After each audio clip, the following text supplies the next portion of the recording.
Morning with Farah. Welcome back. ATV morning आप देख रहे हैं और आज कैंसर अवेयरनेस डे के हवाले से हम ख़ास तौर पे बातचीत कर रहे हैं क्योंकि वीकेंड पे ये दिन आ रहा है, लेकिन इतना इम्पॉर्टेंट है कि इसके बारे में हम सबको मालूम होना चाहिए कि कैंसर क्यों फैलता है, इससे बचाव कैसे मुमकिन है और कैसे हम अपनी लाइफस्टाइल में चेंजेस करें। और वैसे भी इससे जुड़ी हुई बहुत सारी ऐसी जिसे कहना चाहिए तोहमात या गलत बातें, उनका जानना भी बहुत ज़रूरी है। सो मेरे साथ हैं आज इन तमाम इश्यूज़ पे बात करने के लिए doctor Mohammad Kashif Khan and he is consultant cancer surgeon. अस्सलाम वालेकुम डॉक्टर। वालेकुम अस्सलाम। हाउ आर यू, कैसे हैं आप? अल्लाह का शुक्र, अल्हम्दुलिल्लाह जी। अरे डॉक्टर साहब, सबसे पहले तो आप इतने ज़्यादा ज़ाहिर है कैंसर पेशेंट्स को देखते होंगे और टर्मिनल जिसे कहते हैं, टर्मिनली इल और बीमार लोग, आपकी क्या ऑब्जर्वेशन है कि इस मर्ज़ का जो लोग शिकार होते हैं उनके अंदर होप की या उम्मीद की जो कैफियत होती है वो कितनी होती है? एक्चुअली इनिशियल जब डायग्नोसिस बनता है तो स्टेट ऑफ शॉक आता है और शुरू में डिसबिलीफ होता है।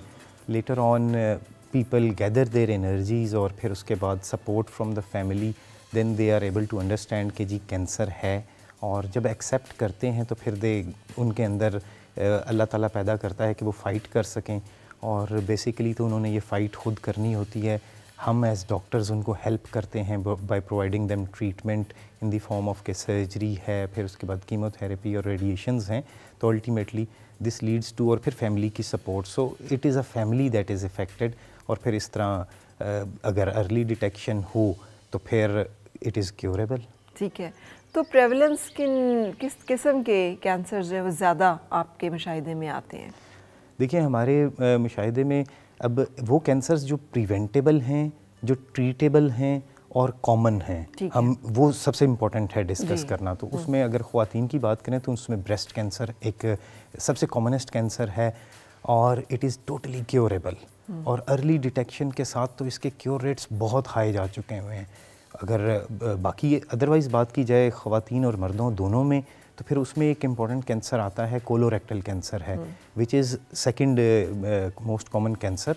और ये एक ऐसा है जो which is again totally curable if detected early. ठीक है, तो अब ये जैसे आप हमें बता रहे हैं कि ये कैंसर, अब साइन सिम्टम्स भी साथ साथ बताते चलें कि कैसे हमें जल्दी पता चल जाए कि इनकी स्टेजेस और स्टेजेस के बारे में भी हमें बता दीजिए कि कैसे हम इसको डिटेक्ट कर लें एक मर्ज़ के खौफनाक हद तक पहुंचने से पहले। अगर हम बात करें ना ब्रेस्ट कैंसर की, तो ब्रेस्ट कैंसर में स्पेसिफ़िकली कॉमन जो फीचर्स जिनके साथ ये आता है उनकी आगाही होना बहुत ज़रूरी है। ब्रेस्ट कैंसर की आगाही होना बहुत ज़रूरी है ताकि अगर किसी को अर्ली वार्निंग साइंस आ रहे हों तो वो बात कर सके जी। अब अर्ली वार्निंग साइंस में आता है कि स्वेलिंग बनती है, गिल्टी बनती है छाती में और फिर वो साइज़ में ग्रेजुअली बड़ी होना शुरू होती है। गिल्टी बगल में बनना, ब्रेस्ट की छाती की जिल्द में तब्दीलियाँ आना, अंदर की तरफ खिंच जाना, निप्पल में कोई तब्दीली आना या स्किन का कलर चेंज होना। तो ये तमाम वो निशानियां हैं, ये अर्ली वार्निंग साइंस हैं जिनको पिक कर लेना चाहिए। इसके अलावा एक एजुकेशन है, हमें एजुकेट करना है ख़वातीन को कि वो ब्रेस्ट की अवेयर हों और उनको पता हो कि आफ्टर द एज ऑफ 20 साल की उम्र के बाद मंथली ब्रेस्ट सेल्फ एग्जामिनेशन करना है। मंथली ब्रेस्ट सेल्फ एग्जामिनेशन करना चाहिए। और अगर उन्हें कोई भी, ताकि एक इससे फ़ायदा ये होगा कि they will come to know about their breasts कि वो कैसे हैं नॉर्मली, और जब भी कोई चेंज होगी तो उन्हें उसके बारे में पता चल सकेगा और वो डॉक्टर से कंसल्ट कर सकेंगी। बिल्कुल सही। और फिर उसके बाद एक स्क्रीनिंग प्रोग्राम है विच सेज़ कि जी 40 साल की उम्र पे तमाम ख़वातीन को मेमोग्राम करवाना चाहिए। मेमोग्राम ब्रेस्ट का एक एक्सरे होता है और ये अर्ली डिटेक्ट करता है। तो ये दो इम्पॉर्टेंट चीज़ें हैं जिसमें छाती के कैंसर को जल्दी डिटेक्ट किया जा सकता है। बिल्कुल सही। तो जिनमें फैमिली हिस्ट्री है ख़ास तौर पे कि खाला, फूफी, कोई भी किसी भी साइड, क्या दोनों मैटरनल पैटर्नल, वालदा की तरफ से और वालिद की तरफ से, दोनों तरफ से अगर कोई हिस्ट्री हो या दोनों में से किसी एक की तरफ से हिस्ट्री हो तो भी ख़तरा जो है उसकी रेशो बढ़ जाता है? जी, ये दोनों तरफ से रेशो बढ़ जाता है। अगर मदर को है, खाला को है, फूफी को है, तो ये इससे दोनों तरफ से ये आता है, इसका असर आता है। तो इसमें एक अहम बात ये होती है कि जो भी फैमिली मेम्बर जिसको यंगेस्ट एज पे हुआ है उससे 5 इयर्स पहले आपको अपनी स्क्रीनिंग करवा लेनी चाहिए। अच्छा, यानी कि अगर किसी को 35 जनरली यंग एज में लेस कॉमन है लेकिन अगर किसी को 35 साल की उम्र में हुआ है, किसी की खाला को 35 साल की उम्र में हुआ है, तो उसको 30 साल की उम्र में स्क्रीनिंग करवा लेनी चाहिए। लेकिन जिन लोगों के ख़ानदान में आ रहा होता है उनको ज़्यादा इम्कानात होते हैं कि ख़तरा ज़्यादा होता है, लेकिन हर खातून इस ख़तरे से बाहर नहीं है। हर खातून के लिए गाइडलाइन है, कोई फैमिली हिस्ट्री नहीं है, कोई इशू नहीं है, 40 साल की उम्र पे मेमोग्राम करवाना है। ठीक है। अच्छा, एक तो ये हो गया। दूसरा मुझे ये भी बताइएगा कि स्टेजेस के बाज़ औक़ात हमें पता चलता है कि कैंसर का तो हम लोग होपलेस, मैंने इसीलिए शुरू में आपसे पूछा कि हम सबसे पहली बात कि हम समझते हैं कि इससे मुकाबला नहीं किया जा सकता, ये तो बस अब कुछ ऐसा हो गया है कि जिसका कोई हल नहीं है। तो इस बारे में ये जो स्टेजेस हैं इनके बारे में भी हमें बताइए कि ये चलिए हम as a prototype discuss breast cancer को चूँकि कर रहे हैं, तो मैं उसी की स्पेसिफिक बात बताता हूँ कि ब्रेस्ट कैंसर की ट्रीटमेंट इतनी इम्प्रूव कर गई है कि स्टेज 1 और 2 के जो कैंसर्स हैं उनका क्योर रेट्स मोर देन 90% है। अच्छा, विच इज़ वेरी हाई। तो इसका मतलब ये हुआ कि अगर स्क्रीनिंग हम करते हैं, अवेयरनेस इंक्रीज़ करते हैं, अर्ली डिटेक्शन होती है, तो 90% पेशेंट्स जो हैं बिल्कुल क्योर्ड ऑफ डिज़ीज़ हो जाएंगी और जो कैंसर है उनकी ज़िंदगी में एक गुजरी हुई कहानी बन जाएगा। अच्छा, हाँ, वो वापस एक नॉर्मल ज़िंदगी 90% अगर अर्ली डिटेक्शन हो जाती है, तो ब्रेस्ट कैंसर बहुत कॉमन है। हमारे यहाँ तमाम ख़वातीन में हर 9 में से 1 खातून को ब्रेस्ट कैंसर होता है। 9 में से 1 या कुछ स्टडीज़ के मुताबिक 8 में से 1। तो ये काफ़ी कॉमन बनता है और अगर इसका क्योर रेट मोर देन 90% है अर्ली डिटेक्शन के साथ, तो इसकी अवेयरनेस जितनी बढ़ाएंगे तो फिर इट इज़ क्योरेबल। इतना कॉमन होने की वजूहात क्या हैं? पाकिस्तान में ब्रेस्ट कैंसर की इतनी तेज़ी से फैलाव की है, इतनी बड़ी शरह की क्या वजह है? इसमें जब हम वजूहात की बात करते हैं तो हम अगर पहले ओवरऑल कैंसर से किन वजूहात से बढ़ता है कैंसर, उसके और उसकी प्रिवेंशन कैसे हो सकती है। एक स्टडी के मुताबिक जो दुनिया पूरी में कैंसर्स होते हैं उनमें से 40% कैंसर्स जो हैं प्रिवेंटेबल हैं, यानी कि होने से रोके जा सकते हैं। इसमें इम्पॉर्टेंट चीज़ आ जाती है, हमें स्मोकिंग छोड़नी होगी, अल्कोहल का इस्तेमाल, फिर उसके बाद लाइफस्टाइल है। लाइफस्टाइल में हमने देखा है कि हमारी जो डाइटरी हैबिट्स हैं वो बहुत इम्पैक्ट करती हैं कि हम कितना नेचुरल खाते हैं। फिर उसके बाद आ जाता है कि हमारा बॉडी वेट क्या है। ये इंडिपेंडेंट वो हैं, रिस्क फैक्टर्स हैं। बॉडी वेट को बढ़ने नहीं देना, अपने बॉडी वेट को कंपोज्ड रखना है।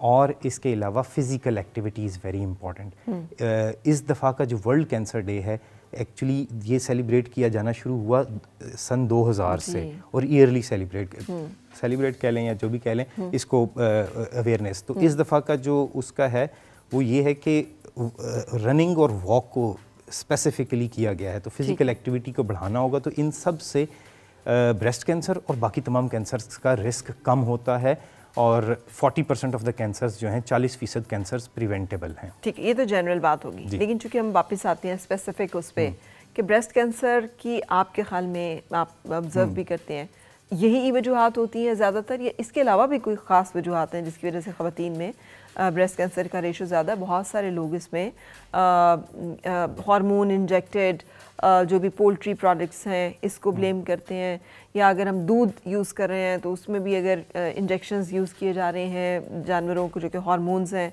तो वो इसको भी जोड़ते हैं कि इन तमाम चीज़ों की वजह से चूँकि हमारा हार्मोनल डिसबैलेंस होता है, ख़वातीन उससे ज़्यादा इफ़ेक्टेड होती हैं, तो may be that is linked with के ब्रेस्ट कैंसर ज़्यादा हो रहा है। क्या आप समझते हैं कि ये वजूहात भी हैं या और क्या ऐसी वजूहात हैं? जैसे हमारा जो ब्रेस्ट कैंसर का रिस्क है ना, वो वर्ल्ड के पैरेलल है, वर्ल्ड से ज़्यादा नहीं है। लेकिन कंसर्न की बात यह है कि साउथ एशिया में, हमारे रीजन में, हमारा जो ब्रेस्ट कैंसर का रिस्क है वो हाईएस्ट है। ठीक है। अब इसमें जो पोल्ट्री की एक आपने बात कही, तो ये कहीं से प्रूवन नहीं है कि ये रिस्क बढ़ाता है। इसमें फिर उसके बाद जो हार्मोन्स की आपने बात की, हार्मोन्स का इफ़ेक्ट आता है। हार्मोन्स का इफ़ेक्ट इस तरह आता है कि जो रिस्क बढ़ना शुरू होता है जब पीरियड्स ख़वातीन को स्टार्ट होते हैं और कब तक पीरियड्स रहते हैं, एक इसका इम्पैक्ट आता है। और फिर उसके बाद ये आता है कि एवरी प्रेगनेंसी जो है वो हार्मोनल इफ़ेक्ट से गैप देती है। तो अर्ली प्रेगनेंसी, ठीक है, मतलब बहुत लेट ना हो, तो अब जो लेस देन 30 इयर्स पे प्रेगनेंसी होगी वो सेफ करती है, प्रोटेक्टिव है। फिर उसके बाद breast feeding is very important. Breast feeding is 2 साल की ब्रेस्ट फीडिंग जो है ये बीच में स्टॉप गैप दे देती है, तो 2 साल का एक्सपोजर कम हो जाता है। So pregnancy, breast feeding, these are helpful. और फिर उसके बाद ख़वातीन में इंक्रीजिंग जो है वेट गेन, जो ओवर वेट ख़वातीन हैं, इसका भी इम्पैक्ट आता है। और फिर फिज़िकल इनएक्टिविटी है, तो ये सारे के सारे, और फिर फैमिली हिस्ट्री। बिल्कुल सही। If I am not wrong, तो मुझे पता चला था कि मतलब ओवेरियन कैंसर का तो अभी तक वो भी एक कैंसर है जिसके बारे में बात करेंगे, और वो बड़ा ख़तरनाक भी होता है। लेकिन सर्विक्स का सर्विक्स का जो कैंसर है कि उसके लिए कोई वैक्सीन अब आ चुकी हुई है कि जो अगर ले ली जाए तो फिर उससे बचाव मुमकिन है। Is that true? जी बिल्कुल बिल्कुल। एक्चुअली सर्विक्स का कैंसर जो है ना, ये वायरस के साथ प्री एसोसिएटेड है, ह्यूमन पेपिलोमा वायरस के साथ। तो इसकी अगर वैक्सीन ले ली जाए तो ये टोटली प्रिवेंटेबल है। लेकिन क्या इसकी वैक्सीन हर खातून को लेनी चाहिए, या इसके लिए इसकी कुछ गाइडलाइंस दीजिएगा? इसकी गाइडलाइंस जो हैं, मेजॉरिटी गाइडलाइंस बनी हुई हैं वेस्टर्न वर्ल्ड के लिए। उनके यहाँ इसका इंसिडेंस हमारे इधर से ज़्यादा है। तो हमारे पास अभी इतना लोकल डाटा नहीं है कि हम स्ट्रांगली सजेस्ट कर सकें। सही, ठीक। तो इस वजह से हमारे इस डेफिनेट एडवाइस देना थोड़ा सा वो है, but yes, vaccine is available and it should, general advices के ये ली जानी चाहिए। बिल्कुल सही। लेकिन ये एसोसिएटेड है ज़्यादातर, जैसे आप कह रहे हैं, यूजुअली ऐसी डिजीजेस जो कि सेक्सुअली ट्रांसफर्ड होती हैं, मल्टीपल जिन पार्टनर्स हैं उसके साथ, तो इस तरह के इश्यूज जो हैं वो उनको भी अवॉइड। हमारे यहाँ ये लेस कॉमन है, हमारे यहाँ ज़्यादा प्रॉब्लम ओवेरियन कैंसर का है। जी, तो उसके बारे में भी बताइएगा, क्योंकि I have seen few women suffering with that cancer, और फिर वो भी एक बड़ी दर्दनाक कहानी होती है। अच्छा, ओवरी का कैंसर, ओवरीज बॉडी के अंदर होती हैं, तो ओवरी का कैंसर जनरली लेट डिटेक्ट होता है। और इसका क्या साइन सिम्टम्स डॉक्टर साहब हों कि हमें पहले पता चल जाए? लेकिन उसके सॉरी टू इंटरप्ट, लेकिन हमें ब्रेक के लिए रुकना है। तो जब हम ब्रेक के बाद आएंगे तो हम फोकस करेंगे ओवेरियन कैंसर के ऊपर, और उसके बारे में डॉक्टर साहब बताएंगे कि क्या क्या साइन सिम्टम्स को आपने ध्यान में रखना है। और मिलके गुनगुनाए हैं गुमशुदा जो खुशियाँ, सारी वो ढूंढ लाए, आओ फिर से मुस्कुराए।